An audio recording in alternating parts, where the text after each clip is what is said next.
Good day and welcome. I'm Joey, and this is Orange 20.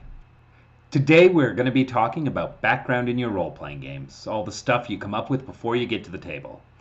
This is something that I've seen done both really well and really poorly, so I want to go over background for both your character and for your game world if you're running the game.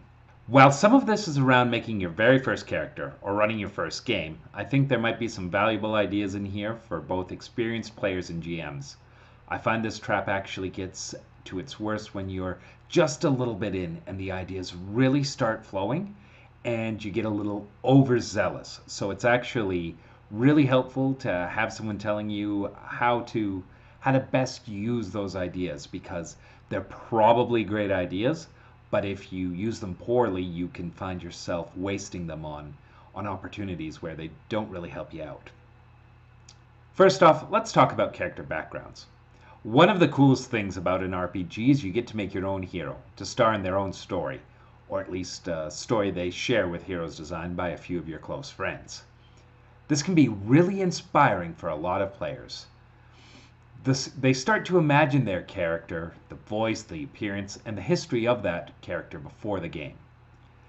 Depending on the system you're playing or the individual game within that system, your character is often going to start out at the beginning of their adventuring career.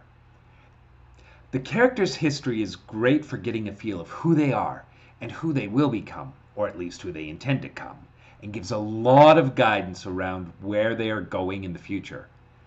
However, you want to keep this kind of supplemental. When I'm starting a game and someone comes up to me with 20 pages of backstory, with all these items from their character's history, all the things they've done, all the people they know, I find I get worried almost instantly. I'm a bit afraid my game might not be the right fit for their character if it's that detailed. If you're really just interested in writing fiction around your favorite character, please go ahead. It's a lot of fun, and you don't need to worry about your dungeon master not staying true to what you had intended.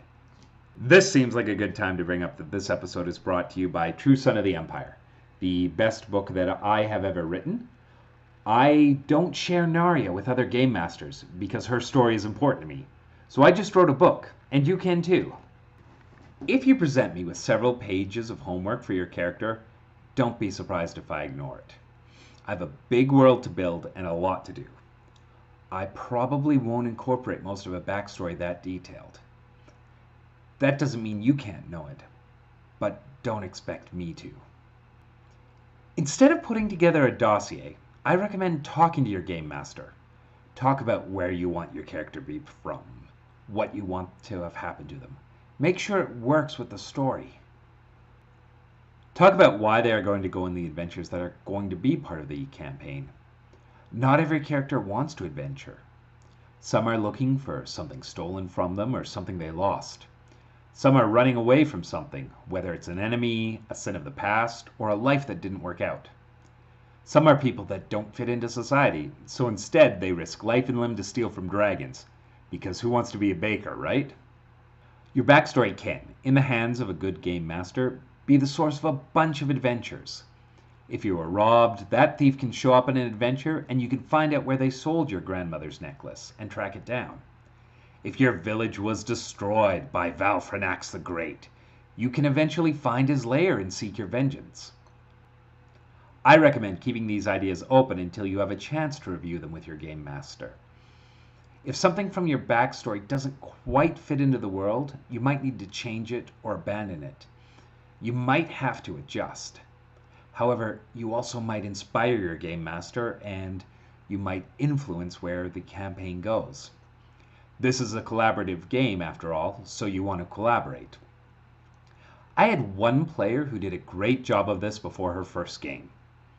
After talking her through the player races, she decided she wanted to play a tiefling. I asked her, "So, are your parents tieflings too? Or were you born to human parents, but someone in your family history made a pact with devils long ago?" She asked, "Does it have to be long ago?" We talked it through together, and she decided that her brother, about 11 years older than her, was jealous of the new baby at birth, and formed a dark deal to again be the family favorite. He traded a lifetime of wealth, success, and luck for his infant sister's soul.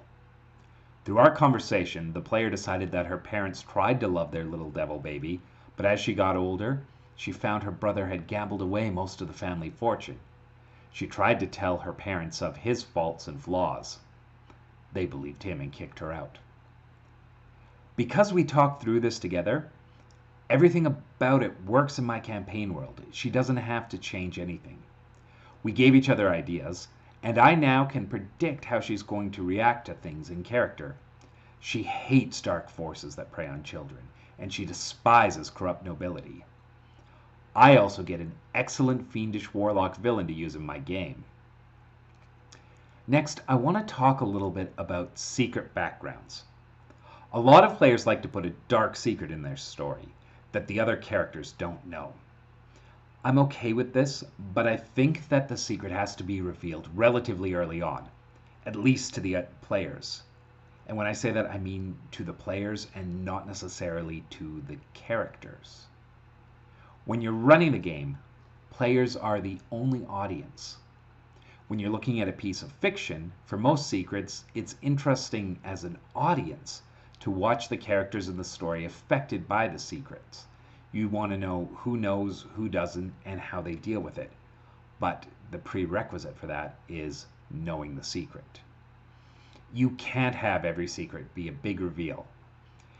If every secret is supposed to be a huge, world-reforming twist, then they lose all relevance. Just ask M. Night Shyamalan. I refuse to pronounce his name properly after what he did to Avatar, The Last Airbender. Second, let's talk about background for game masters. Like with characters, the background for your setting should exist, and it should exist to inform you on how the story will develop, how the characters interact, what the tone of the game is, and how the setting moves forward as they interact with it. It shouldn't take front and center, because that means it's not backstory. It's just story then.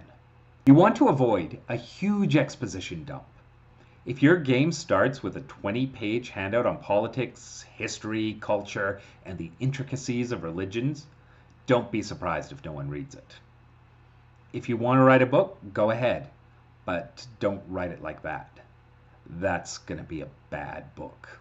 It's fine if you have 20 pages of notes, but you don't want to have your players read it, or read it to them.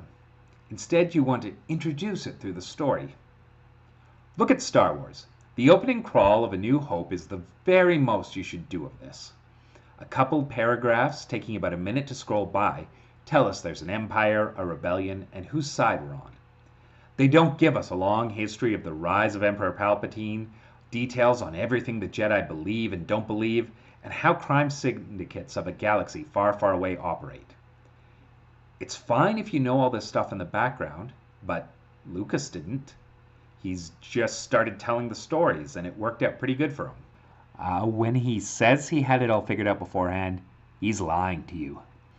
Don't have more than one page for your players to read before the game starts. That's the most I'd ever recommend, and even then, I rarely do that much. I will talk a bit more about what I tell players before a new game in a future episode. Usually, though, it's only like 3 sentences. You will be starting in Cara Solaria, the capital of the Empire. An inquisition rooting out human non-citizens is on the rise. Make someone who either isn't human or cares enough about at least one non-human to stand up to the Inquisition. Usually, for session 1 of most new campaigns, I only know one very small area. I know where the adventure is going to take place, maybe a nearby town, maybe the name of the country, and maybe the next village over. I usually know some of the history of the village, like a generation back at most, and I might know who used to own the setting of the dungeon if it's not just the village mine is overrun by goblins. I expand out from there, adding a few new towns, the capitals, maybe the neighboring countries. I know the god of any cleric in the party, and at least one other god if we're going polytheistic. I start to make notes on things like important nobles who are in the background of the story, the names of the local currency, some of the things that are happening around the characters. I use this information to decide how people will react and act around the characters, but I don't expect them to study it or to know it. The only exception is if something from the backstory affects them already, and then I just tell them. Just because players don't know that the local god forbids anyone from wearing green, their characters live in that world all the time. This is probably common knowledge, so if a character states that they're going to wear a green hat, make sure you let them retcon it. Don't punish them for something that their character would know that the player doesn't know. But if they find out that God hates that and it might raise an angry mob, but they still want to do it, then let them go ahead and do it. So if you've built a fascinating world with an amazing backstory, you're going to want to share it. Just don't dump that all out at the beginning. Have the innkeeper talk about how he used to get Galatian wine under King Hector. Characters then have an interest in Galatia and are concerned about the new king. Have the great sage Nebeka warn about how the ancient elves feared the three-eyed demon Tazavel, and that they made stone doors with emeralds set in them to lock away his dark influence. Characters are then on the lookout for those doors, and are worried about when cultists appear with tattoos of three eyes cloaked in shadow. You should know a lot more about what's going on than what you say. You want to leak it out a little by little. You want to have it take part of the adventures, show up in ancient texts. They can run into an old hermit who lives in the desert who teaches them about an ancient religion.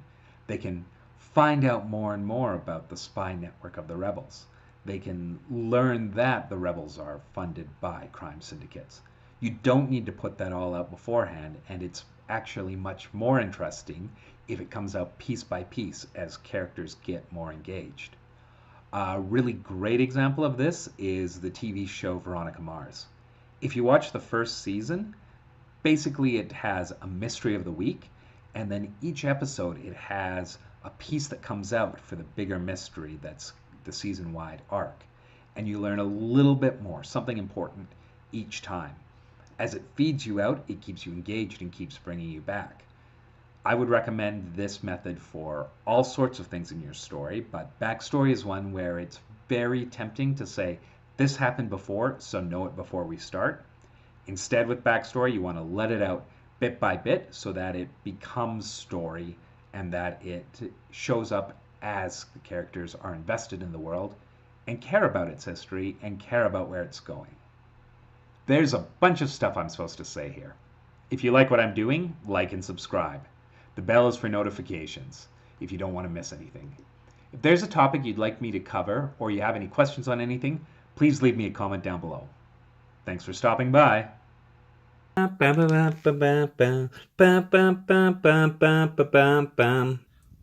Also, make absolutely sure in your character's backstory that you figure out how they feel about hand stuff, like in bed.